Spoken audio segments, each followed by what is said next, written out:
이 땅에 오신 주님께 사랑합니다, 감사합니다 함께 찬양하시겠습니다.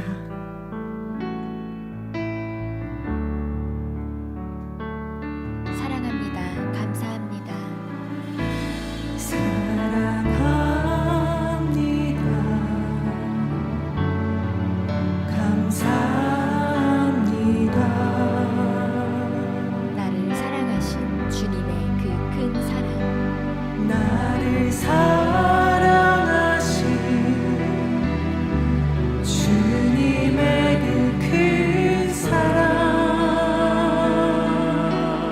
사랑합니다. 감사합니다. 더 사랑합니다. 감사합니다. 나를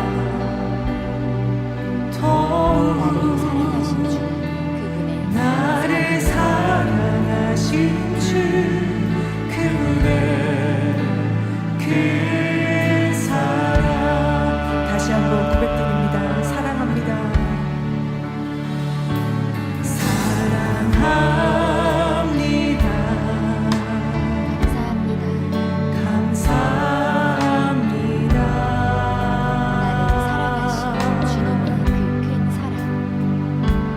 나를 사랑하신 주님의 그 큰 사랑.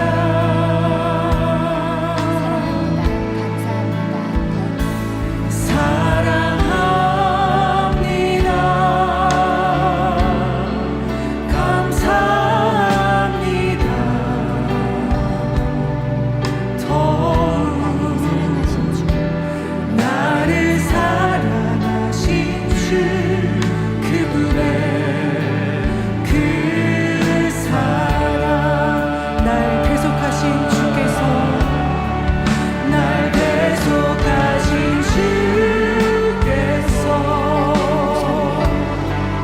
이 땅에 오셨네. 날 살리기 위해 모든 것 주셨네. 십자가의 크신 사랑. 내 안에 가득하신 분. 날 사랑하신 나의 주. 사랑합니다. 감사합니다. 주의 사랑. 날 계속하신 주께서 날 계속하신 주께서 이 땅에 오셨네. 날 살리기 위해 모든 것 주셨네. 십자가의 크신 사랑. 내 안에 가득하신 분. 날 사랑하신 나의 주. 사랑합니다. 감사합니다. 주의 사랑. 사랑합니다. 감사합니다. 사랑합니다. 감사합니다. 주의 사랑. 아멘. 오늘 예배를 위해서 함께 기도하시고 말씀을 증거해 주시는 사랑하는 당회장님 위해서 기도하시겠습니다. 할렐루야. 사랑의 아버지. आइए आज की सभा के लिए और क्रिसमस की सभा के लिए सभी लोगों के लिए प्रार्थना करेंगे। 사랑하는 당회장님, 오늘 말씀 증거할 때 감동으로 함께 해주시고 우리 모두에게 은혜로 충만케 하옵소서. 우리 주 예수 그리스도 이름으로 기도하옵나이다. 아멘. 묵도하심으로 성탄 축하 예배를 아버지 आइए क्रिसमस की आराधना सभा को पिता परमेश्वर को मुख प्रार्थना के साथ अर्पण करेंगे।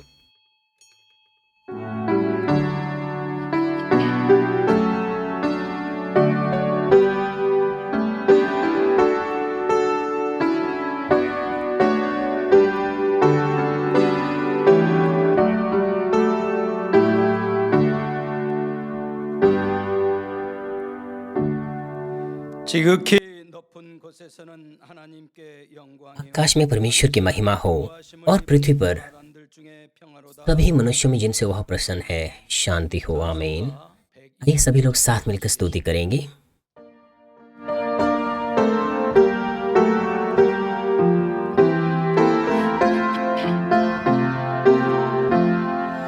천사 찬송하기를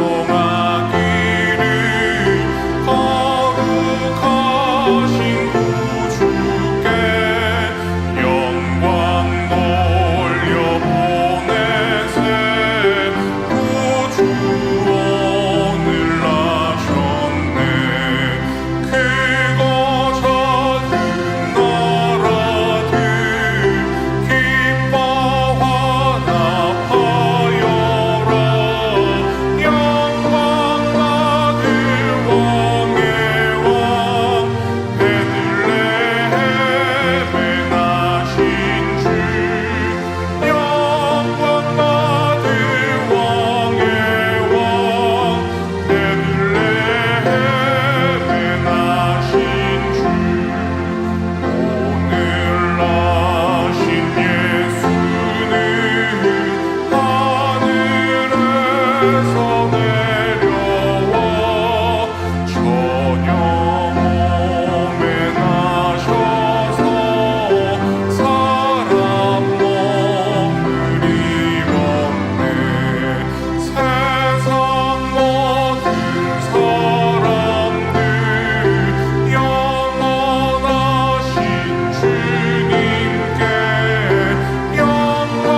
장로회 회장이신 최능식 장로님께서 대표 기도 एल्डर जोंगटे 6 हमारी ओर से सभा के लिए प्रार्थना करेंगे।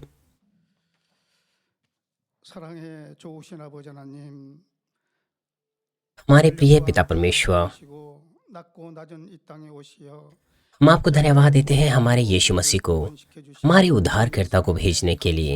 드립니다.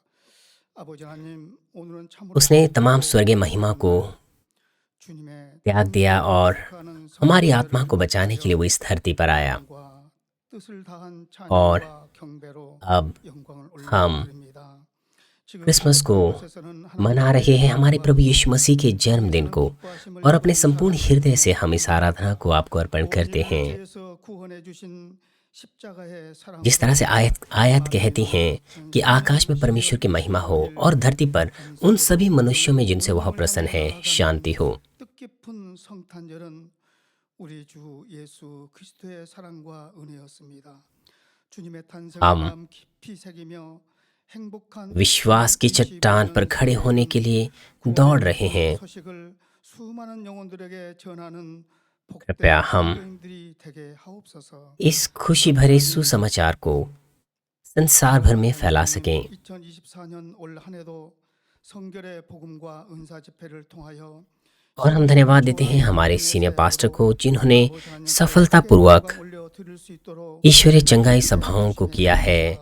इस पूरे वर्ष के दौरान परमेश्वर की सामर्थ्य के द्वारा जो आपने दी है, और अब 아버지 하나님의 जब वो 사랑과 संदेश का प्रचार करती हैं इस क्रिसमस आराधना के लिए, 온전한 영의 열매로 나오는 우리 만민이 되게 कृपया 하옵소서.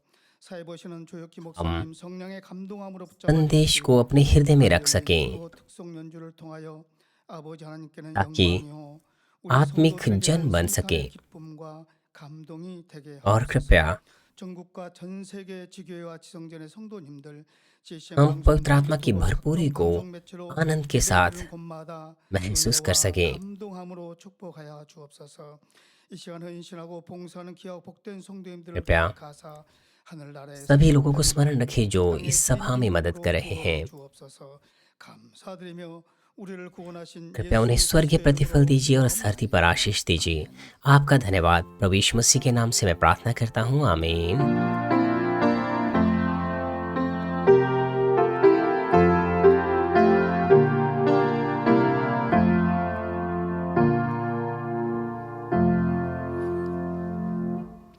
특성이 있습니다. 오미진 권사와 알렉세이 집사의 바이올린 도의 특성입니다. 우리를 위해 이 땅에 오신 주님의 탄생, हमारे बीच में विशेष प्रस्तुति होगी वायलिन की सीनियर डिकनेस मिशन ओ के द्वारा और डीकन एलेक्सी के द्वारा। 윤권능 형제, 피아노의 김보석 형제, सभी लोग आनंदित हो, ये उसका विषय है।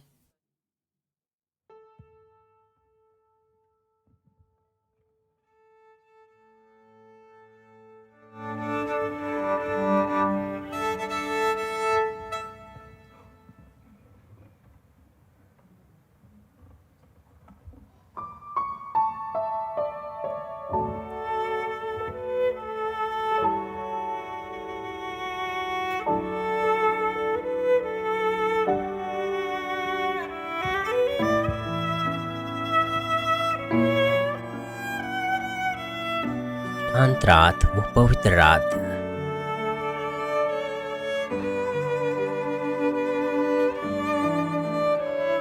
उसके मुख की उज्जवल किरणें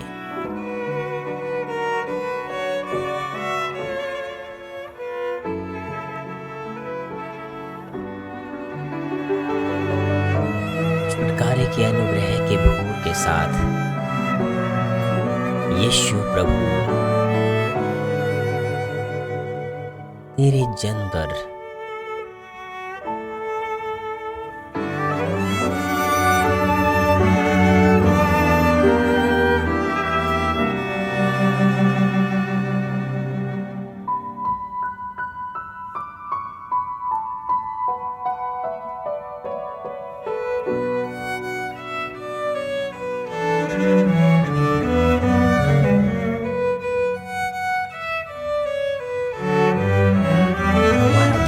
मसीह जन्मा है क्रिसमस के दिन हमें शैतान की सामर्थ्य से बचाने के लिए। जब हम भटक गए थे, ये आनंद का, ये खुशी का सुसमाचार, आनंद और खुशी का यह सुसमाचार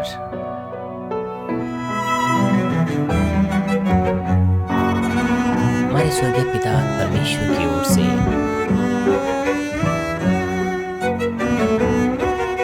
स्वर्गदूत आया, चरवाहों पर अपने आप को प्रकट किया कि बैतलहम में तुम्हारे लिए एक बच्चा जनेगा जो नाम से परमेश्वर का पुत्र है। आनंद और खुशी का यह सुसमाचार, आनंद और खुशी का यह सुसमाचार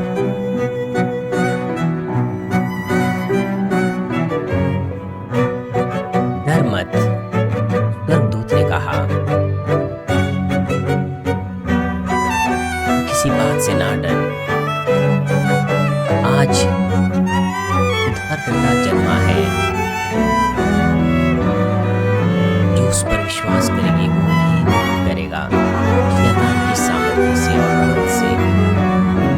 आनंद का और खुशी का सुसमाचार, आनंद का और खुशी का यह सुसमाचार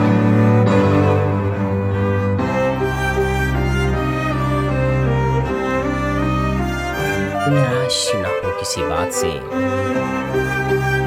हमारे उद्धारकर्ता मसीह क्रिसमस के इस दिन पर शैतान की सामर्थ्य से हमें बचाने के लिए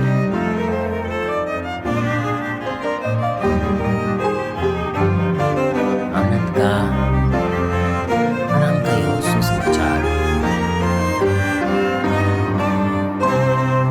तसल्ली और आनंद का यह सुसमाचार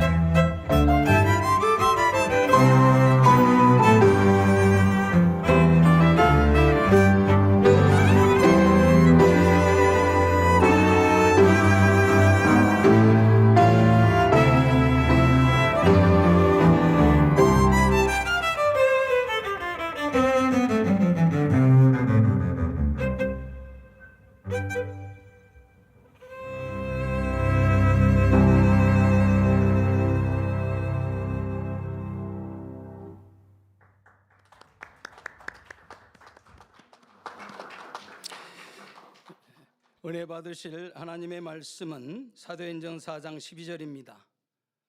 다른 이로서는 구원 얻을 수 없나니 पवित्र शास्त्र बाइबल से पढ़ा जाएगा। प्रेरितों के काम 4 अध्याय 12 पद में, और किसी दूसरे के द्वारा उद्धार नहीं, क्योंकि स्वर्ग के नीचे मनुष्यों में कोई दूसरा नाम नहीं दिया गया जिसके द्वारा हम उद्धार पा सकें। आमीन। सीनियर पास्टर प्रचार करेगी जिसका विषय है जगत में कोई और नहीं, केवल यीशु। आइए मैरी क्रिसमस कहें हम हमारी सीनियर पास्टर को। Merry Christmas. मैं धन्यवाद देती हूँ हमारे जो प्रस्तुति करता है आपको।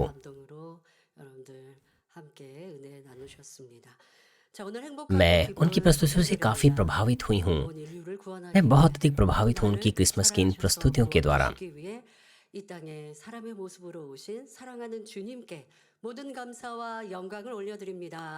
और साथ ही कृपया हमारे प्रभु के लिए तालियां बजाकर हमारे प्रभु को महिमा दे जो हमें बचाने के लिए इस धरती पर आया। और साथ ही कृपया धन्यवाद और महिमा हमारे पिता परमेश्वर को दे जिन्होंने हमारे प्रभु यीशु मसीह को इस धरती पर भेजा। आज हमारे प्रभु का जन्मदिन है, इसलिए मैंने सबसे पहले हमारे प्रभु को बताया और दूसरे नंबर पर मैंने हमारे पिता परमेश्वर को बताया। पिछले कल क्रिसमस संध्या आराधना सभा थी और विशेष प्रस्तुतियां थी। पिछली रात और आम तौर पर सड़कों पर काफी ट्रैफिक जैम लगा रहता है।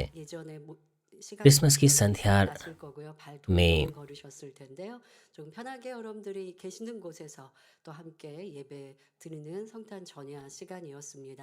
परंतु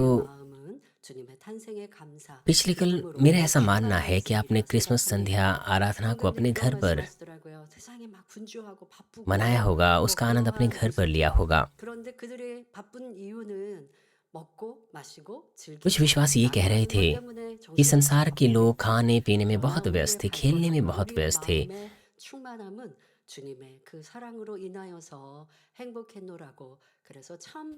परंतु हम अलग है, हम उनसे अलग है। हम हमारे बहुमूल्य प्रभु को याद करते हैं, इसलिए क्रिसमस हमारे लिए बहुत खास है। और जब मैंने ये सुना तो मैं बहुत आनंदित हुई। हमारे परिपक्व विश्वासियों के द्वारा ये खबर मुझे सुनने को मिली। मैं अपने हृदय की गहराई से अपना धन्यवाद जताती हूँ तमाम सदस्यों के लिए जो हमारी परफॉर्मिंग आर्ट्स कमेटी के सदस्य हैं, जिन्होंने इस प्रकार की प्रस्तुतियां हमारे बीच में दर्शाई और आपने नए चेहरों को भी वहां पर देखा। वो नए चेहरे हैं जिन्होंने मरियम और यूसुफ की भूमिका निभाई थी।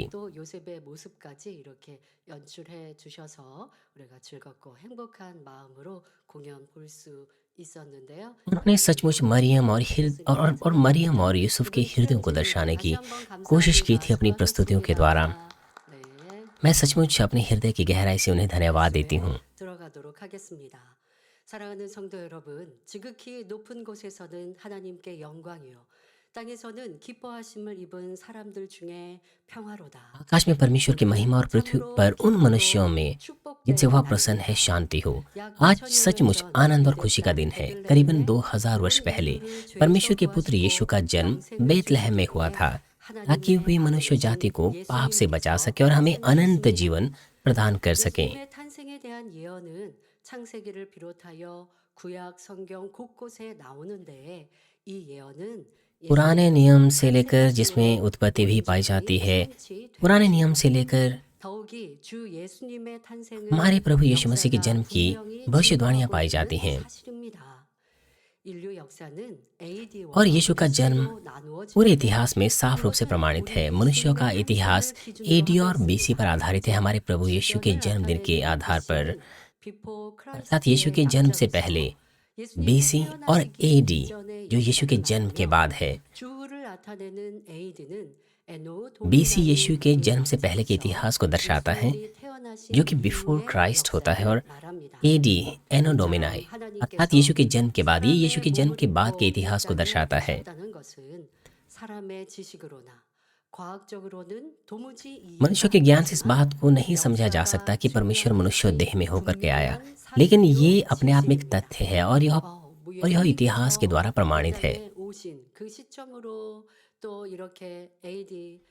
ये सचमुच बहुत अद्भुत बात है।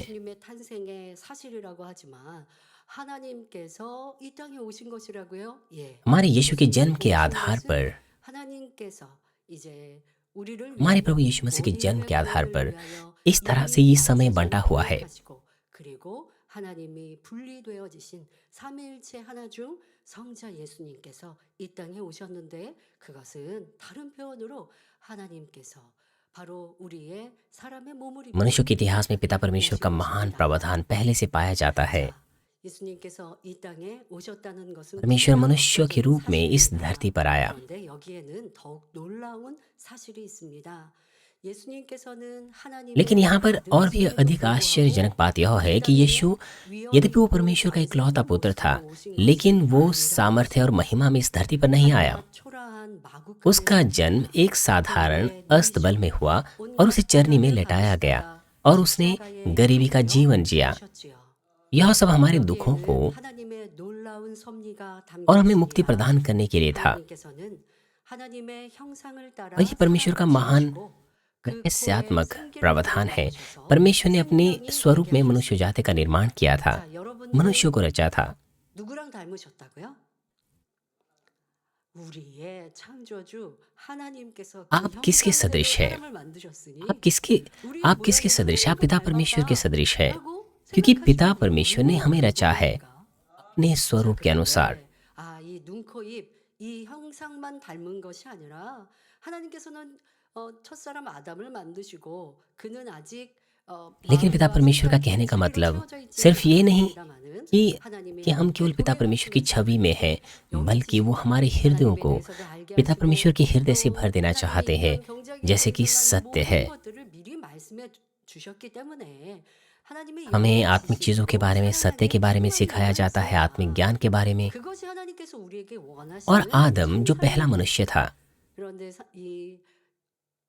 아담의 범죄함으로 우리 안에 영의 지식이 빠져나가서 वो आत्मिक ज्ञान से भरा हुआ था। 닮았다라고 할 수 없는, 다시 말해 하나님의 형상을 잃어버린 우리의 모습이었으나 परंतु आदम के पाप करने के बाद 우리가 성령을 받고 주님을 영접하면 जो भी उसका आत्मिक ज्ञान था, जो भी उसके हृदय में सत्य था, वो बाहर निकलने लग गया, वो खत्म होने लग गया। 우리는 회복해야 하는 것이지요. 그런데 무엇보다 주님을 영접한 우리는 और अब हमें परमेश्वर के असल स्वरूप को पुनः प्राप्त करना है। 또 하나님께서 우리 사람을 그렇게 너무나 사랑스럽게 만드셨는데 나도 그런 은총과 은혜를 받았구나. पवित्र होना और आत्मा में आना, 그리고 내 행함과 모습이 ये हमारा उद्देश्य होना चाहिए। इसलिए कृपया इस बात को याद रखें कि हम हमारे पिता परमेश्वर के स्वरूप में रचे गए हैं और हमें परमेश्वर के वचन के अनुसार अपना जीवन जीना चाहिए।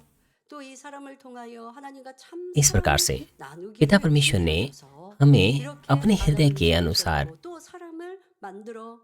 बनाया है।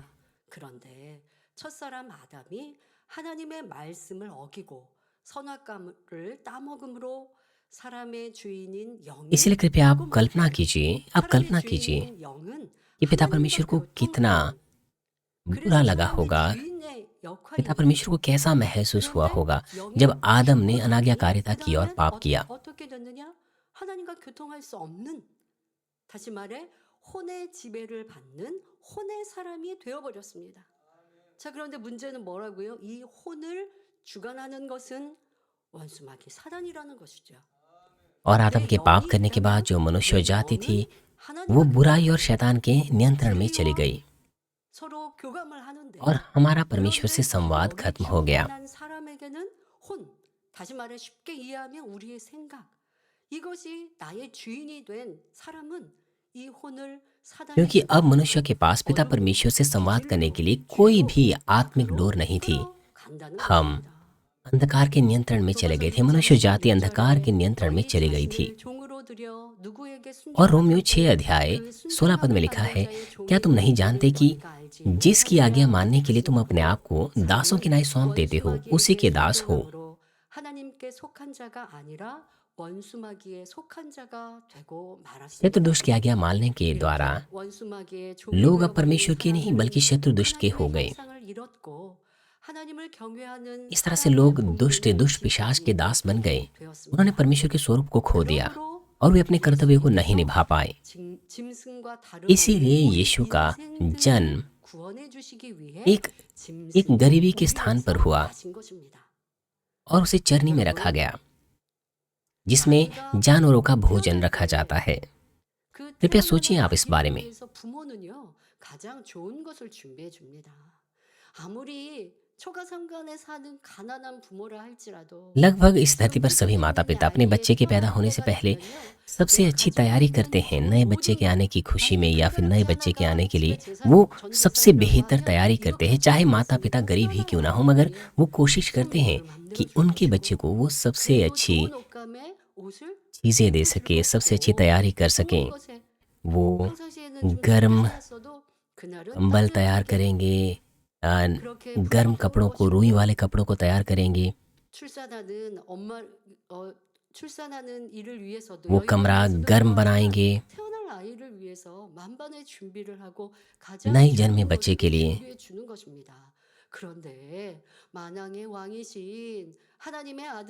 परंतु यीशु मसीह जो राजाओं का राजा है, प्रभुओं का प्रभु है, वो सचमुच एक बहुत गरीबी दशा में पैदा हुआ और उसे चरनी में रखा गया। लेकिन ये पिता परमेश्वर का बहुत ही गहन प्रावधान था। 구세주로 태어나시는데 가난하게 나시게 하고 그렇게 볼품없게 태어나게 하시겠습니까? कृपया आप सोचिए इस बारे में 없어서가 아니라 कि क्यों 예수님을 예비해 놓으시고 क्यों पिता परमेश्वर को अपने, मेरा मतलब है क्यों पिता परमेश्वर अपने इकलौते पुत्र को इस तरह से धरती पर पैदा होने देते। आप सोचिए इस बारे में। ये इसलिए हुआ क्योंकि ये सब तमाम मनुष्य जाति के लिए था जिन्होंने परमेश्वर के स्वरूप को खो दिया था और जानवरों के समान थे। परंतु पिता परमेश्वर ने अपने इकलौते पुत्र को इस तरह से इस धरती पर भेजा ताकि लोग परमेश्वर के स्वरूप को पुनः प्राप्त कर सकें।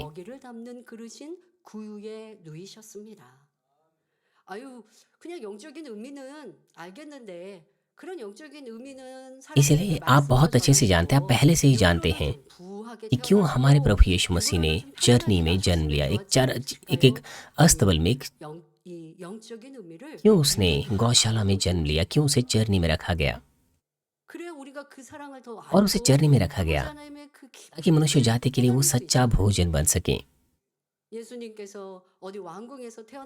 यदि आप पिता परमेश्वर के गहरे प्रेम को इस प्रावधान के द्वारा महसूस कर सकें,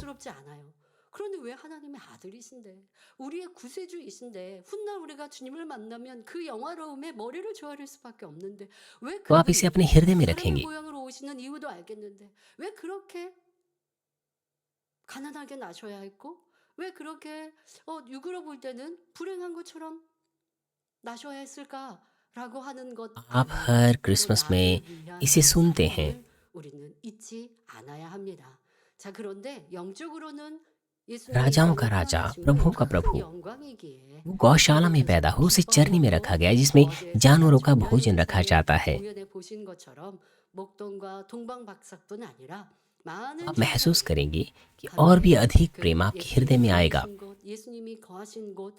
लेकिन आत्मिक दृष्टिकोण से हमारे प्रभु का जन्म जब हुआ था, उस वक्त असंख्य स्वर्गीय सेनाएं, स्वर्गदूत हमारे प्रभु को घेरे हुए थे, उस स्थान को घेरे हुए थे और वे प्रभु की स्तुतियां गा रहे थे।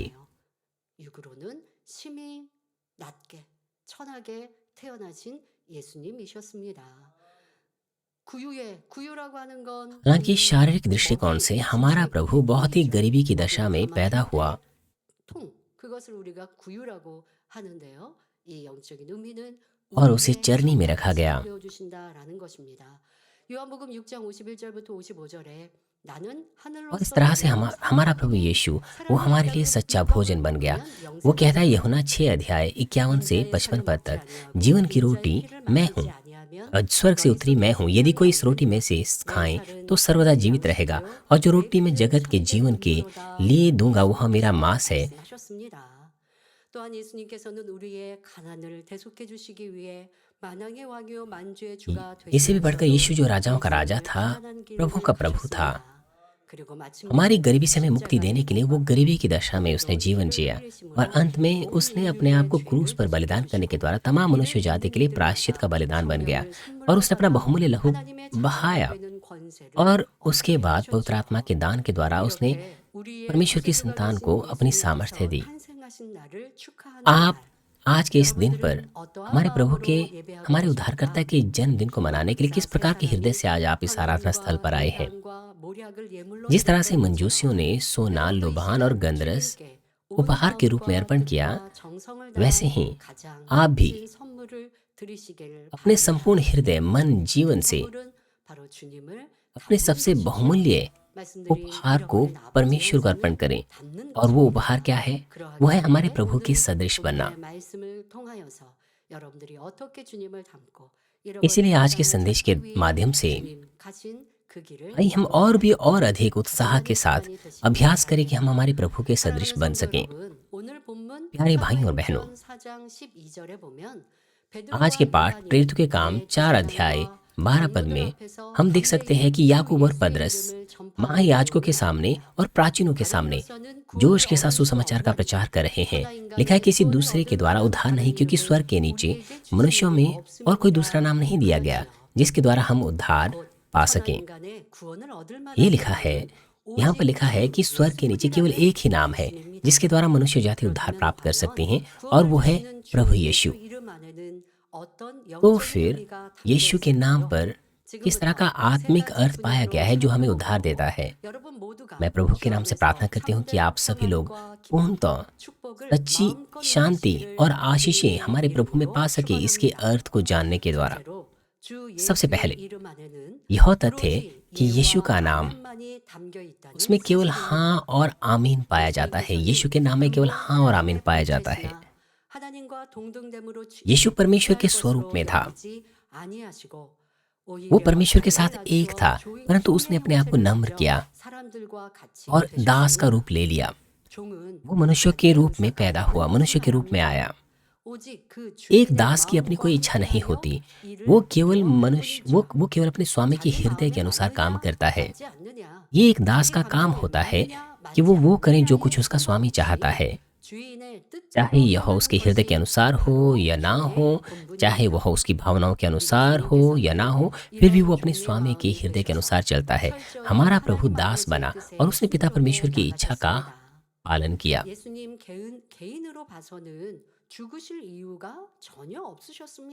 यीशु के पास अपने लिए ऐसा कोई कारण नहीं था कि वो मरे। हमारे प्रभु के पास इस धरती पर आने की कोई वजह नहीं थी।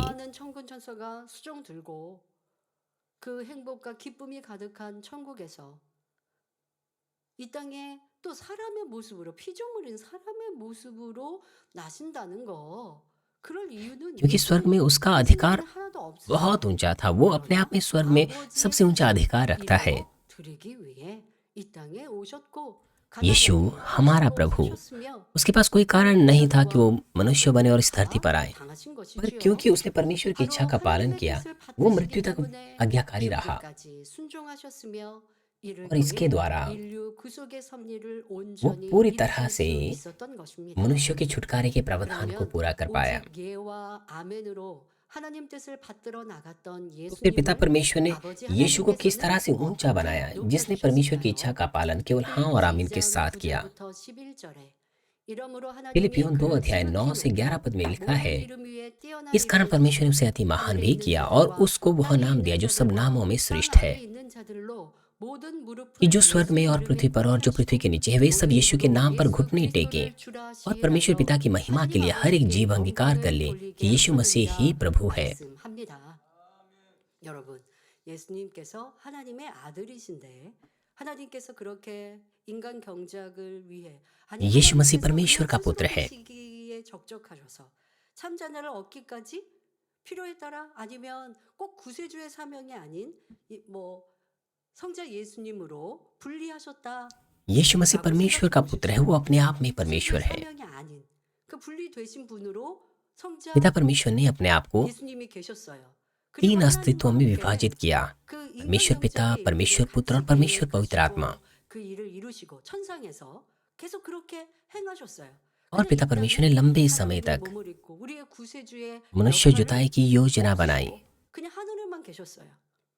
बहुत लंबे समय पहले। 천년 왕국 끝나고 백보자 대심판이 있은 후 이제 천국에서 영원히 살아갑니다. और अब 그러면 우리 주님을 대할 때 우리 예수님 मनुष्य जुताई के बाद परमेश्वर पिता की संतान सदा सदा काल के लिए स्वर्ग में निवास करेंगे। 하실 때 그렇게 함께 하신 분이야라는 것과 और हम वहां पर हमारे प्रभु से मिलेंगे। 사람의 몸을 입고 저 고귀한 분이 나의 모습, 사람의 모습 यीशु मसीह हमारा प्रभु है। 죄 때문에 십자가를 지셨고 나를 सिर्फ यही नहीं, बल्कि अगर आप इस बात को एहसास करें कि राजाओं का राजा, प्रभुओं का प्रभु, 그 이후에도 वो यहाँ पर मेरे लिए आया, मुझे बचाने के लिए आया।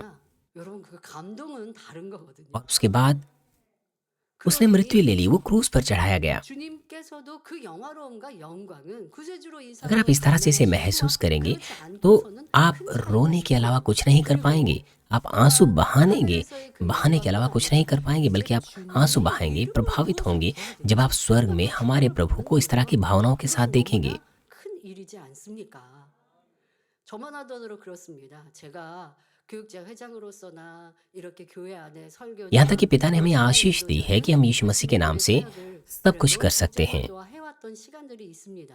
그때와 지금 당회장을 서서 여러분들이 अगर मैं अपनी बात करूं, मैं यहाँ पास्टर हूँ, मैं मार्मिन चर्च की अगुवाई करती हूँ 여러분이 저에 대한 사랑이 और 다르지 않습니다. इस बहुमूल्य सुसमाचार का प्रचार कर रही हूँ। 다른 걸 저도 느낍니다. 그러면 저는 하늘에 갔을 때 상급은 मैंने 또 다른 अपने 것입니다. पिता 여러분들도 내게 주어진 स्वर्ग के पास्टर से इन बातों को सीखा है। 이 사명이 무겁다, 힘들다 할 게 아니라 이것은 우리 가운데 영광과 상급인 거예요. 근데 영광은 누리고 싶은데 수고는 안 하고 싶다고요? 그럴 수는 없지요. जब मैं एक असिस्टेंट पास्टर थी और अब जबकि मैं एक सीनियर पास्टर हूँ, 아버지 하나님의 뜻대로 इन दोनों अलग अलग स्थितियों में आप लोग मेरे विषय में बिल्कुल अलग चीजें महसूस करते हैं। यदि आप प्रभु के बारे में गहराई से एहसास करें तो फिर आप एक अलग ही प्रकार की भावना रखेंगे। जब आप स्वर्ग में हमारे प्रभु से मिलेंगे, आपके अंदर अलग ही प्रकार की भावनाएं होंगी। इसलिए कृपया हमारे प्रभु के प्रेम को अपने अंदर रखें, उसे अपने हृदय में रखें और आगे बढ़ते जाएं।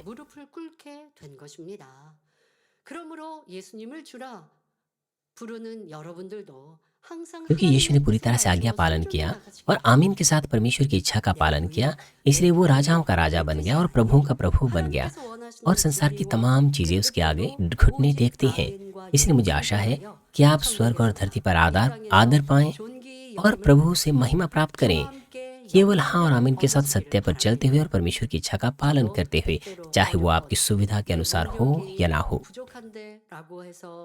죄송하다라는 생각이 들 때면 내게 주실 하늘의 상급과 내가 주님을 만나고 कभी कभार मुझे भी दुख होता है 또 사랑하는 목자님을 सामर्थ्य की कमी के कारण या योग्यता की कमी के कारण जब हम परमेश्वर के राज्य की ओर बढ़ते जाते हैं 노력해야지라고 마음을 바꿔 먹으면 어려울 것도 힘들 것도 없는 것입니다. मैं और अधिक उत्साह से प्रार्थना करती हूँ और अधिक अपने आप को समर्पित करती हूँ 무엇이 힘들고 어려운 것이 없는 것이지요. तो फिर ऊपर से यह सामर्थ्य हमें दी जाती है और फिर मैं कर पाती हूँ। 온 인류를 사랑하셔서 오직 아멘과 예로 यीशु मसीह के नाम से हम सब कुछ कर सकते हैं। 순종의 사람이 되어야 하겠습니다. 사랑하는 성도 여러분, इसीलिए हम परमेश्वर की इच्छा का पालन करें जिस प्रकार से यीशु मसीह ने किया। हम सब कुछ कर सकते हैं। दूसरा, 요한복음 1장 3절 हमारे प्रभु यीशु के नाम में अधिकार और सामर्थ्य पाई जाती है। यूहन्ना 1:3 में लिखा है, उसी के द्वारा कि सब कुछ उसी के द्वारा उत्पन्न हुआ और जो कुछ उत्पन्न हुआ उसमें से कोई भी वस्तु उसके बिना उत्पन्न ना हुई। इसका मतलब है कि स्वर्ग के नीचे सब कुछ प्रभु के द्वारा उत्पन्न की गई। प्रभु जो एक सृष्टि करता है और उसके पास अधिकार है सब बातों के ऊपर अधिकार रखने का। इसी वजह से जब यीशु किसी बात को आज्ञा देता था तो यहाँ तक कि समुद्र और हवाएं भी आज्ञा पालन करती थी। और जब उसने अंजीर के वृक्ष को श्राप दिया तो वो तुरंत ही मुरझा गया, तुरंत ही सूख गया। यीशु के पास पापों को क्षमा करने की भी सामर्थ्य थी।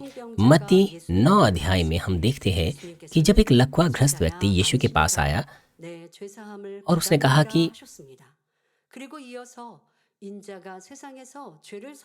अगर हम मत्ती 9 अध्याय 2 में पढ़ते हैं, वहां पर लिखा है कि हे पुत्र, डांडस बांध, तेरे पाप क्षमा हुए। यीशु के पास पापों को क्षमा करने का अधिकार था क्योंकि यीशु के अंदर कोई पाप नहीं थी, इसीलिए उसके पास पापियों को क्षमा करने का अधिकार था और उन्हें पापों की सजा से बचाने का भी अधिकार था। इससे भी बढ़कर हमारे यीशु के पास तमाम निर्बलताओं, बीमारियों को, यहाँ तक कि मृतकों को जीवित करने का भी अधिकार था। यूहन्ना 11 अध्याय में यीशु ने मृतक लाजर से कहा, लाजर जो 4 दिनों से कब्र में था, यीशु ने कहा कि लाजर बाहर निकला। वो मरा हुआ मनुष्य बाहर निकल आया और उसके पूरे शरीर पर सफेद कपड़ा लगा हुआ था। सफेद कपड़ा पूरे शरीर पर उसके ढका हुआ था। यीशु की सामर्थ्य आज भी ऐसे ही है। अगर हम आज भी यीशु मसीह के नाम पर निर्भर रहते हैं और विश्वास से मांगते हैं तो हम किसी भी बात का उत्तर प्राप्त कर सकते हैं। आपने इसे देखा है, आपने बहुत से सामर्थ्य के कामों को देखा है जो प्रभु के नाम से इस कलीसिया में हुए हैं। 그리고 죄 없으신 주님께서 사망 권세를 깨뜨리고 부활하셨기에 우리가 주님의 이름으로 구할 때 응답받고 또 तमाम 주님의 이름의 आजमाइशें, 권세가 कठिनाइयां, तमाम दर्द 임하는 वो 것입니다. हमारे प्रभु यीशु ने लिया और वो क्रूस पर लटकाया गया। 놀라운데요. 성경에서도 보면 믿음의 선진들이 इसलिए जो सामर्थ्य यीशु मसीह के पास है 살아가고 자기가 없이 온전히 충성하였을 वो 때 सामर्थ्य हमारे मध्य में पाई जाती है। 그들로 인하여 자손들도 그들로 인하여 함께한 사람도 복을 받아요. 그런데 더 나아가 우리 주님은 주님의 제자들만이 아니라 주님을 믿는 온 인류 우리가 주님의 이름으로 구할 때 응답받고 또 주님께서 이루신 इसीलिए 그 권세와 अगर 능력을 पिता या पूर्वज 이들을 पिता 통해서도 परमेश्वर की आराधना करते हैं तो उनकी संतान भी लंबे लंबे समय तक उनकी आशीषों का आनंद लेते हैं। हमारा प्रभु क्रूस पर चढ़ा और हम हमारे प्रभु पर विश्वास करते हैं। हम मसीही लोग, हम परमेश्वर पर विश्वास करते हैं, हमारे प्रभु पर विश्वास करते हैं, हम जीवन के वचन पर विश्वास करते हैं। और साथ ही अगर आप प्रभु के चेलों को देखें,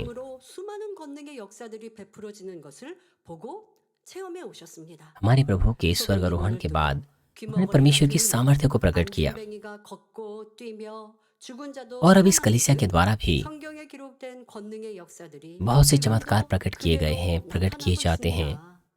वो चमत्कार जो बाइबल में लिखे हुए हैं, जैसे कि अंधों की आंखें खुलना, लंगड़ों का चलना, बहरों का सुनना, मरे हुओं का जी उठना, वो आज भी इस कलीसिया में हो रहा है यीशु मसीह के नाम से, क्योंकि यीशु के नाम में परमेश्वर की सामर्थ्य पाई जाती है। अगर आप पूरी तरह से उस नाम पर भरोसा रखें और आगे बढ़ें तो शत्रु दुष्ट डर से कांपेंगे। 어디에는 주님의 이름의 권세가 나타나고 어디에는 나타나지 परंतु 않을까요? हमें इस बात को स्वीकारना होगा या इस बात को पहचानना 그래서 होगा 이거는 그냥 예사로 넘길 일이 कि 아닙니다. क्यों 우리는 कुछ ही लोग परमेश्वर की 전지전능하신 सामर्थ्य को 하나님을 दिखा 믿습니다. पाते हैं 그 मगर कुछ 하나님의 नहीं दिखा 권능이 पाते 주님의 हैं। 이름 안에 담겨 있어서 진정 마음 뜻 정성을 다해 주님을 믿고 그 이름을 부를 때에 응답과 축복과 이 더 나아가 हम 권능과 सर्वव्यापी 역사까지 पिता परमेश्वर पर 나타납니다. विश्वास करते हैं जो सब कुछ कर सकता है। 나타나는 교회가 좋은 교회예요? 안 나타나는 교회가 좋은 교회예요? 나타나는 교회가 इसलिए हर 하나님의 कलीसियाओं 영광이 में पिता परमेश्वर 드러나고 जो आश्चर्य 주님의 कर्म करते हैं, जो 구세주이심이 चमत्कार करते हैं, वो अलग अलग 확실시 होते 드러나지 हैं। 않습니까? या फिर कुछ कलीसियाओं में तो कभी भी उस तरह की परमेश्वर की सामर्थ्य नहीं दिखाई देती हैं। इसलिए कृपया आप इस बारे में सोचिए। अब सोचिए इस बारे में कि कौन सी है वो कलीसिया जिसे पिता परमेश्वर स्वीकारते हैं, जहाँ पर पिता परमेश्वर चमत्कारों को दिखाते हैं, परमेश्वर की सामर्थ्य को दिखाते हैं। 두려워하니까 잠잠히 있는 게 아니고 두려워하니까 회방하더라는 거예요. 원수마귀 사단은. इसलिए जब एक ऐसी कलीसिया, 여러분, 이 재단에 मेरा मतलब है 주님의 이름으로 아버지 하나님의 권능이 나타나는 것을 जब आप ऐसी कलीसिया को देखते हैं जो शत्रु दुष्ट और शैतान के द्वारा 그런 बाधित 재단이 है, 되심에 감사합니다.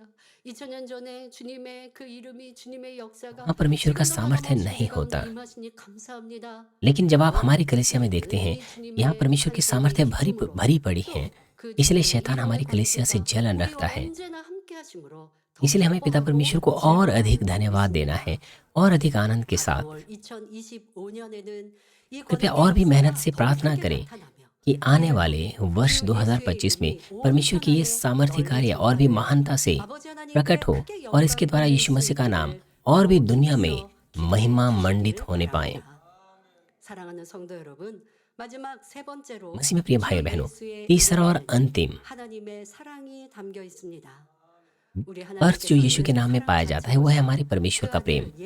हमारा परमेश्वर जो अपने आप में प्रेम है, उसने अपने इकलौते पुत्र यीशु मसीह के द्वारा अपने प्रेम को हम पर प्रकट किया। 이미경 교육자 회장님께서도 이렇게 주님께서 이 땅에 오신 성탄의 의미는 바로 아버지 하나님의 사랑이라 하셨는데요. 동일한 말씀이지요. 요한일서 4장 10절에 पिछले कल पास्टर मियोंग पिक्योंगली ने पिता परमेश्वर के प्रेम के विषय में प्रचार किया जो क्रिसमस में पाया जाता है। यूहन्ना 4:10 में लिखा है, यीशु ने उत्तर दिया, 죄인된 우리를 살리기 위해 예수님께서는 십자가에 못 박히셨습니다. 우리 예수님께서 कि प्रेम इसमें नहीं कि कि हमने परमेश्वर से प्रेम किया, बल्कि इसमें है कि परमेश्वर ने हमसे प्रेम किया और हमारे पापों के लिए, हमारे पापों के प्रायश्चित के लिए अपने इकलौते पुत्र को बलिदान किया। यीशु को जब क्रूस पर लटकाया गया, उसके हाथों और पैरों में जब कीलें ठोकी गई तो उसमें से खून और पानी निकल आया। इसका मतलब यह है कि हमारा परमेश्वर भी मसीह के साथ क्रूस पर चढ़ा। दूसरे शब्दों में पिता परमेश्वर ने वो सारा का सारा दर्द महसूस किया जो यीशु मसीह ले रहे थे, वो तमाम दर्द। शायद माता पिता इस बात को समझ पाएंगे। माता पिता अपने बच्चों के लिए क्या महसूस करते हैं? मान लीजिए अगर बच्चे को बहुत तेज बुखार है, वो रो रहे हैं क्योंकि वो बच्चे हैं, वो बोल नहीं पाते हैं, तो माता पिता का हृदय टूट जाता है जब वो देखते हैं कि उनके छोटे बच्चे इस तरह से बुखार से पीड़ित है, दर्द से पीड़ित है। 내가 안 아프니까 뭐 내 피부가 아픈 거 아니고 내가 열 안 나니까 아유 그냥 힘들겠다 하시는 게 아닙니다.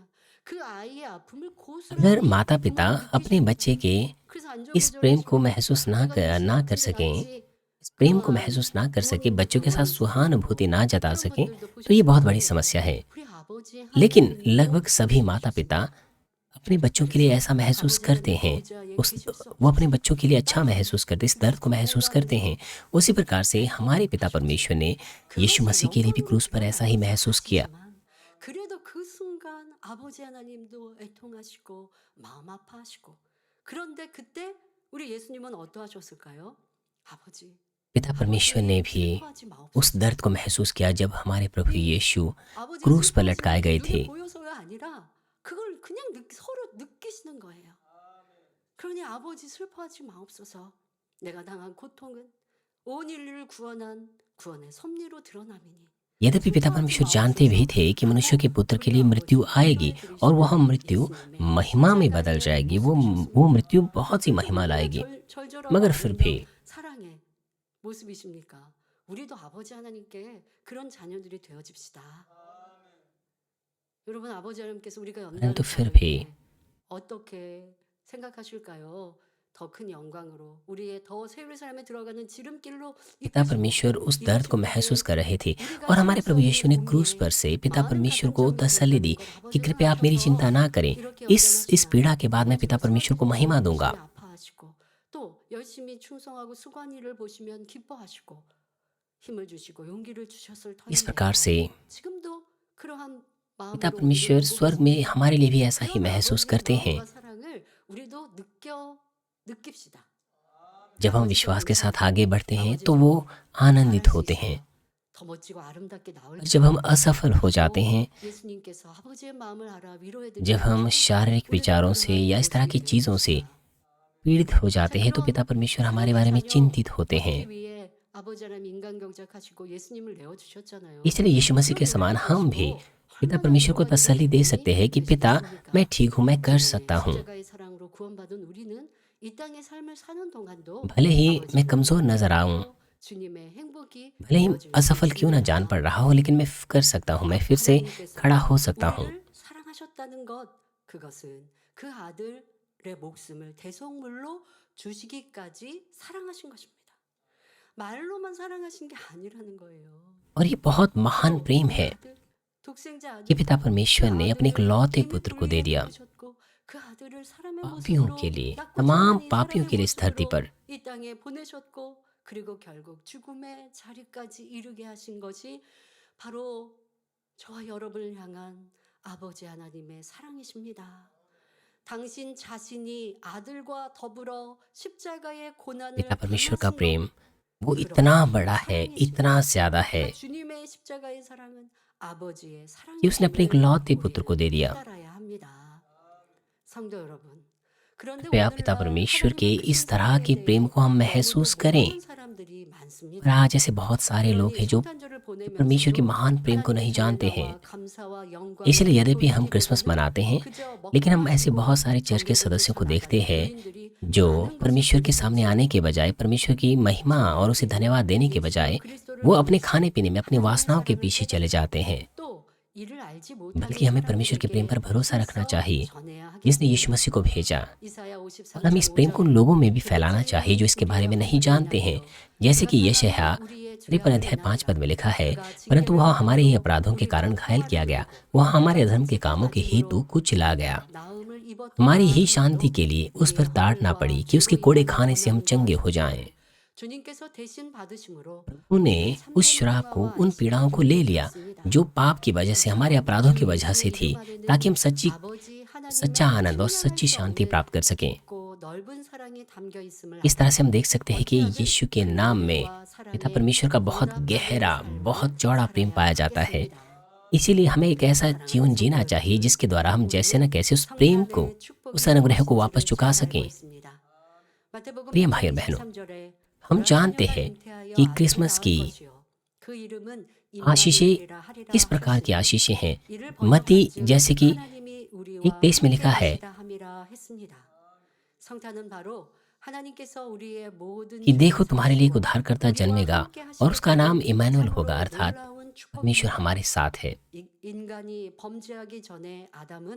मनुष्य के पाप करने से पहले आदम अदन की वाटिका में परमेश्वर के साथ चलता था, परंतु पाप करने के बाद वो शारीरिक व्यक्ति बन गया और अब परमेश्वर उसके साथ नहीं रह सकता था।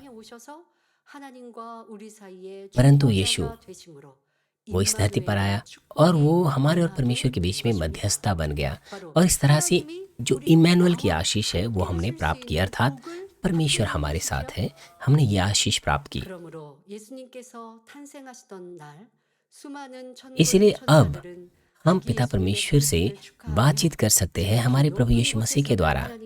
इसीलिए 땅에서는 기뻐하심을 입은 사람들 중에 평화로다 찬양한 것입니다.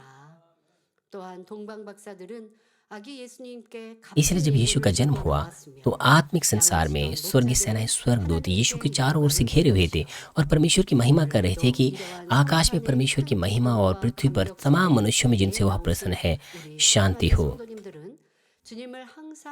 और हम भी प्रभु के इस जन्म को मनाने के लिए उत्सुकता के साथ यहाँ पर एकत्र हुए हैं। इसलिए क्रिसमस को मनाना इस 2024 में मुझे आशा है कि परमेश्वर की आशीषें आपके साथ रहे उस दिन तक जब तक कि प्रभु फिर से नहीं आ जाते हैं। 함께 하시는 걸 넘어서 이제는 하나님께서 나와 동행하실 수 있는 복까지 누릴 수 있기를 기원드립니다. परमेश्वर हमारे साथ है, इसलिए मुझे आशा है कि पिता परमेश्वर आपके साथ चलें हर वक्त। आप नए यरूशलेम की आशा से आनंद से हर दिन भरते रहें। मैं प्रभु यीशु मसीह के नाम से प्रार्थना करती हूँ जो सच्ची ज्योति है। प्रिय भाई और बहनों, मैरी क्रिसमस। हम सभी लोग साथ मिलकर प्रार्थना करेंगे और पिता परमेश्वर को धन्यवाद देंगे। 보내주셨고 예수님께서는 오직 아버지의 뜻대로 순종하셔서 우리의 구원자가 되어 주셨습니다. 그 희생과 헌신에 모든 감사와 영광을 올려드립니다. 또한 예수님의 이름, 예수님의 삶 안에는 아버지 하나님의 권세와 능력이 담겨 있고 또한 예수님 주님의 이름 안에는 아버지 하나님의 사랑이 담겨 있음을 기억하여 이제 그 은혜와 사랑 속에 매일매일 행복과 기쁨의 삶을, 또한 더 나아가 임마누엘의 하나님, 바로 아버지 하나님과 우리와 함께 하시는 그 복을 받아 누리는 성탄의 기쁨으로 충만케 하여 주옵소서. 주님을 보내신 아버지 하나님, 또한 이 땅에 오셔서 우리의 구세주가 되신 주님께 모든 감사와 영광을 올려드리며 우리 주 예수 그리스도의 이름으로 기도하옵나이다. 아멘. 만민 찬양 52장 영광 두 번째를 부르시면서 इस वक्त हम स्तुति करेंगे और इस बीच में अपनी भेंटें देंगे।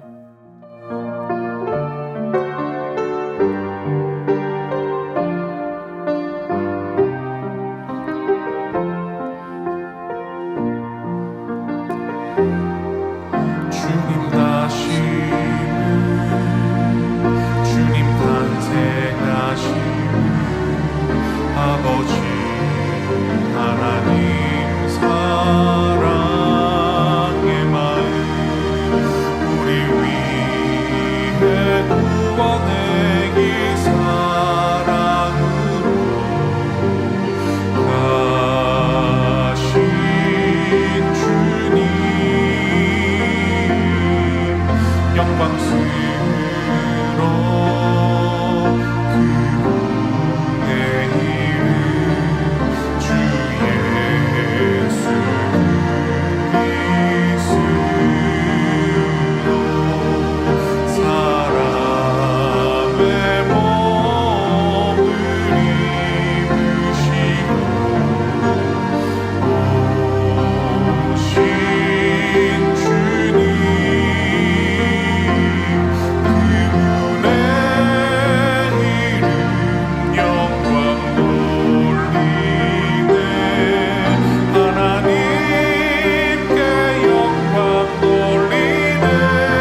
아버지 하나님 11조 드립니다. 감사함을 드립니다. सीनियर पास्टर भेंटों के लिए प्रार्थना करेगा। ये भेंटों में जाएं। पिता परमेश्वर, हमने दान 감사함을 드립니다. 구제, 선교, 찬조로 성전 건축원금, परमेश्वर हमने अलग अलग प्रकार की भेंटें दी है, दान की भेंटें दी है, क्रिसमस की भेंटें दी है, विशेष वाचा की भेंटें दी हैं, धन्यवाद की भेंटें दी हैं और अलग प्रकार की भेंटें दी हैं। कृपया उन्हें ग्रहण करें, उन्हें आशीष दीजिए। एक अच्छा माप हमारी गोद में गिराएं या उनके घर, कार्यस्थान और व्यापारों को सुरक्षा दीजिए और हमें आशीष दीजिए थी 60 और 100 गुना जो कुछ हमने बोया और किया है उसके अनुसार।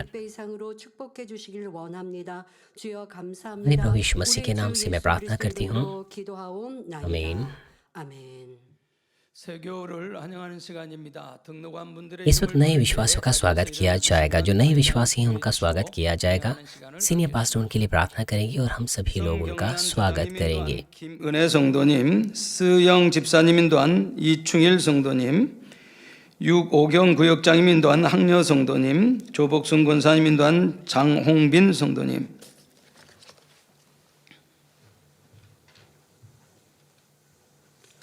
आइए प्रार्थना में जाएं। परमेश्वर की संतान इस कलीसिया में मसीह की देह में पंजीकरण किया है। स्वर्ग में उन्हें मानव सेंट्रल चर्च की भेंट के रूप में सील कीजिए। वे समृद्ध हो और एक अच्छे स्वास्थ्य में बने रहें। दोनों ही आत्मा और देह में भी स्वस्थ रहें। जब उनका प्राण समृद्ध होता है वे विश्वास की चट्टान पर आएं। अनुग्रह, ताकत और पवित्र आत्मा की भरपूरी उन्हें दीजिए कि वे संसार को जीत लें।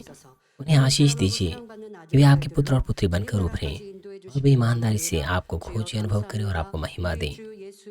धन्यवाद प्रभु यीशु मसीह के नाम से मैं प्रार्थना करती हूँ, आमीन। हमारे प्रभु के नाम में हम आपका स्वागत करते हैं। हम सभी लोग खड़े हो जाएंगे। क्रिसमस की इस सभा को आशीर्वचन से हम समाप्त करेंगे। सीनियर पास्टर आशीर्वचन देगी। हमारे प्रभु यीशु मसीह का अनुग्रह है और परमेश्वर का अत्यंत प्रेम,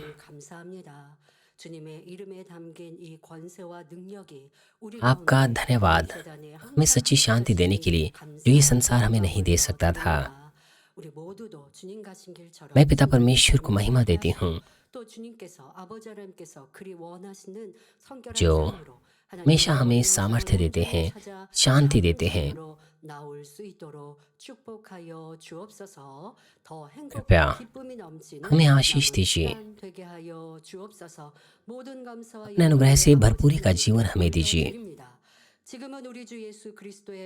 सारी महिमा केवल आपको मिले।